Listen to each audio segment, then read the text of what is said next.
Hello everyone, कैसे हैं आप लोग। आज की इस वीडियो में मैं आपके साथ दीपक फर्टिलाइजर लिमिटेड कंपनी के क्वार्टर 4 फाइनेंशियल रिजल्ट के बारे में डिस्कस करने जा रहा हूं।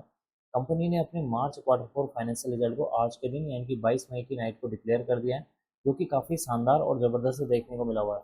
कंपनी ने अपने रिजल्ट को डिक्लेयर करने के साथ ही अपने शेयर होल्डर्स को 10 रुपीज़ पर इक्विटी शेयर के हिसाब से डिविडेंड देने का भी अनाउंसमेंट किया हुआ है। और इसके लिए कंपनी ने यहाँ पर रिकॉर्ड डेट रखी है 2 सितंबर।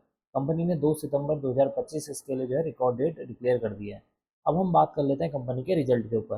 देखिए, यहाँ पर मैंने जो रिजल्ट ओपन किया हुआ है कंसोलिडेटेड रिजल्ट। इस रिजल्ट में हमें 3 सेक्शन पर फोकस करना है। पहला है मार्च 2025 का रिजल्ट, सेकंड है दिसंबर 2024 का रिजल्ट, और थर्ड है यहाँ पर मार्च 2024 का रिजल्ट। इन 3 सेक्शन पर अभी हमें फोकस करना है। अमाउंट यहाँ पर लाख में मेंशन है, इसको मैं आपको जो है करोड़ में कन्वर्ट करके बताने जा रहा हूँ। तो सबसे पहले बात कर लेते हैं कि कंपनी का जो मेन बिजनेस है वहाँ से कितने करोड़ की अर्निंग हुई है, यानी कि रिवेन्यू जनरेट हुआ है। देखिए, इस क्वार्टर में 2667 करोड़ की रिवेन्यू जनरेट हुई है। प्रीवियस क्वार्टर में 2579 करोड़, और प्रीवियस ईयर मार्च 2024 में 2086 करोड़ की यहाँ पर रिवेन्यू जनरेट होती हुई नजर आई है। इसका मतलब है कि कंपनी की रिवेन्यू को जब हम year on year wise compare करते हैं तो कंपनी के रिवेन्यू में अराउंड 27% की जंप देखने को मिल रही है, जो कि इसके लेके एक पॉजिटिव पॉइंट है। बात कर लेते हैं अदर इनकम के बारे में। इस क्वार्टर में कंपनी की 49 करोड़ की अदर इनकम जनरेट हुई है। प्रीवियस क्वार्टर में 12 करोड़, प्रीवियस ईयर मार्च 2024 में 72 करोड़। इसका मतलब कि इस क्वार्टर में कंपनी की जो अदर इनकम है उसमें गिरावट देखने को मिल रही है, जो कि इसके लिए एक हल्का सा नेगेटिव पॉइंट है। बात कर लेते हैं कंपनी के खर्चों के बारे में।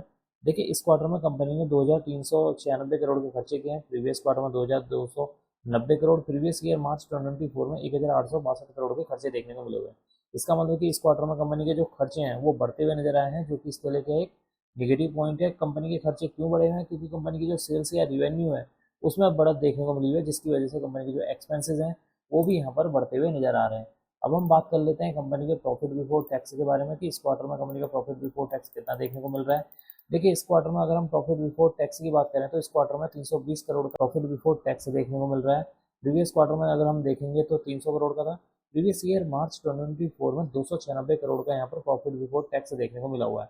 इसका मतलब कि कंपनी का जो प्रॉफिट बिफोर टैक्स है, जब हम उसको भी year on year wise compare करते हैं तो कंपनी के प्रॉफिट बिफोर टैक्स में 8% की जंप देखने को मिली हुई है, जो कि इसके लिए क्या एक पॉजिटिव पॉइंट है। बात कर लेते हैं कंपनी के मुनाफे के बारे में, यानी कि नेट प्रॉफिट के बारे में। इस क्वार्टर में कंपनी का net profit 277 crore, previous quarter में 253 करोड़, प्रीवियस ईयर मार्च 2024 में यहाँ 229 करोड़ देखने को मिल रहा है।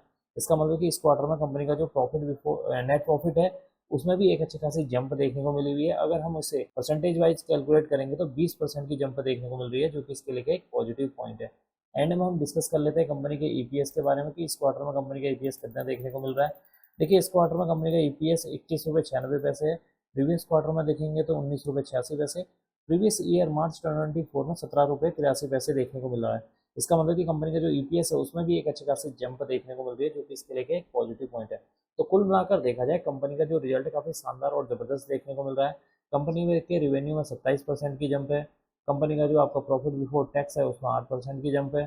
कंपनी का जो नेट प्रॉफिट है उसमें जो 20% की जंप है। कंपनी का जो ईपीएस है उसमें भी एक अच्छी खासी जंप देखने को मिल रही है। कंपनी का रिजल्ट पॉजिटिव साइड में आता हुआ नजर आ रहा है, तो हो सकता है कल के दिन यानी कि 23 मई के दिन इस स्टॉक के ऊपर आपको इस क्वार्टरली रिजल्ट का इम्पैक्ट पॉजिटिव साइड में देखने को मिले।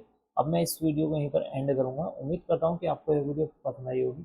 अगर आपको यह वीडियो पसंद आई तो please like share and subscribe करना ना भूलें। Thank you.